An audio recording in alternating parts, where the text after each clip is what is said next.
बहने लगी है चुनावी बयार, अब होंगे विकास के बड़े बड़े वादे, गांव से शहर तक चमकाने के वादे। हर वादे का एजेपी न्यूज करेगा पड़ताल, क्योंकि आप देख रहे हैं चुनावी एक्सप्रेस सिर्फ और सिर्फ एजेपी न्यूज पर। समाजवादी पार्टी ने उत्तर प्रदेश विधानसभा चुनाव को लेकर अपना एक संकल्प पत्र जारी किया है। यह 10 सूत्रीय संकल्प पत्र है।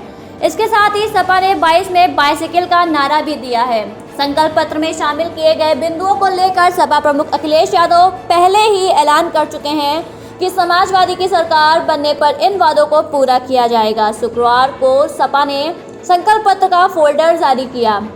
इसमें कहा गया कि प्रत्येक फसल के लिए एसएसपी प्रदान की जाएगी। सपा सरकार बनने पर 300 यूनिट मुफ्त बिजली दी जाएगी। किसानों को सिंचाई के लिए मुफ्त बिजली दी जाएगी। 15 दिनों में गन्ना किसानों का भुगतान होगा। इसके लिए फार्मर रिवॉल्विंग फंड बनाया जाएगा। किसानों को ब्याज मुक्त लोन भी दिया जाएगा।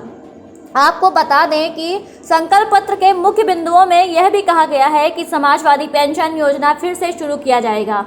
इसके तहत प्रतिवर्ष करीब वृद्धों, जरूरतमंद महिलाओं और बीपीएल परिवारों को 18,000 रुपये दिए जाएंगे। 2012-17 तक 55 लाख परिवारों को समाजवादी पेंशन दी गई है।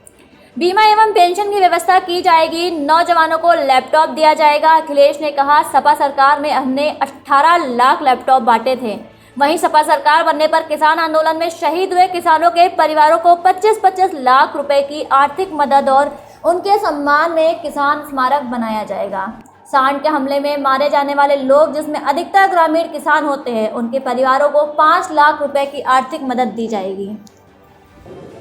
हत्या करने वालों को सम्मान करने वाले लोगों को सबक सिखाने का काम जनता करेगी।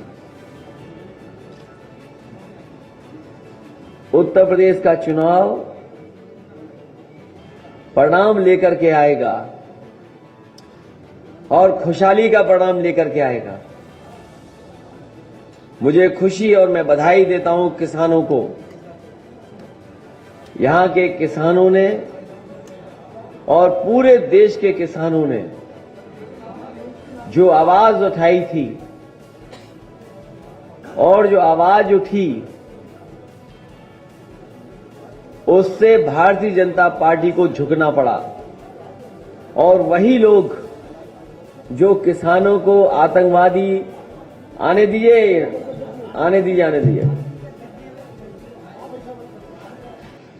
जो किसानों को आतंकवादी, जो किसानों को मवाली कह रहे थे, और गाजीपुर बॉर्डर का आपसे अच्छा और आपने जो देखा शायद ही किसी को देखने को मौका मिला होगा।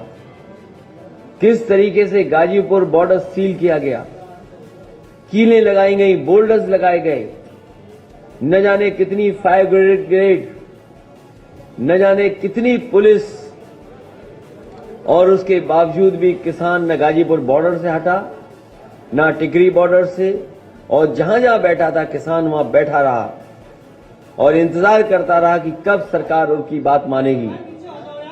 भारतीय जनता पार्टी ने जो कानून वापस लिए हैं, आज तक किसानों को नहीं समझा पाए।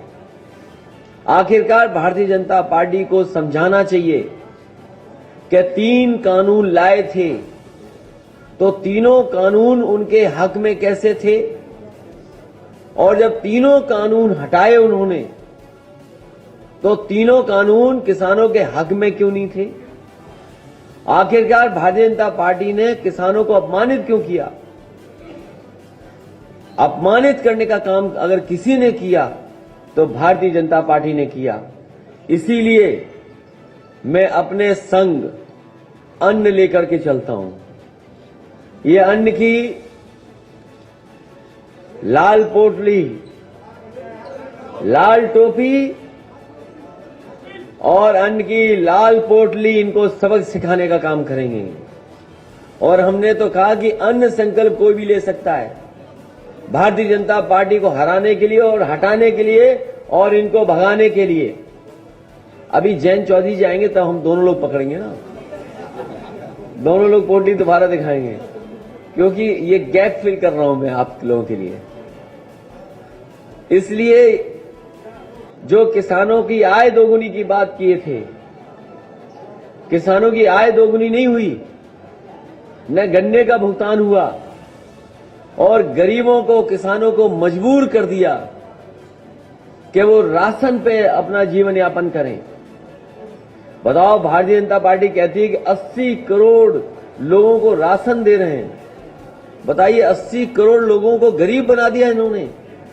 किसी के घर में नौकरी, रोजगार नहीं। इसलिए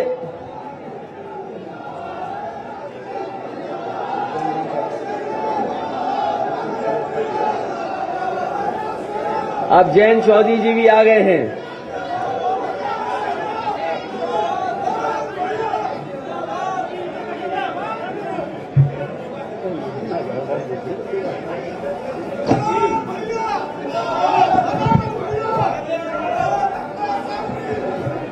तो इसलिए मैंने शुरू कर दिया।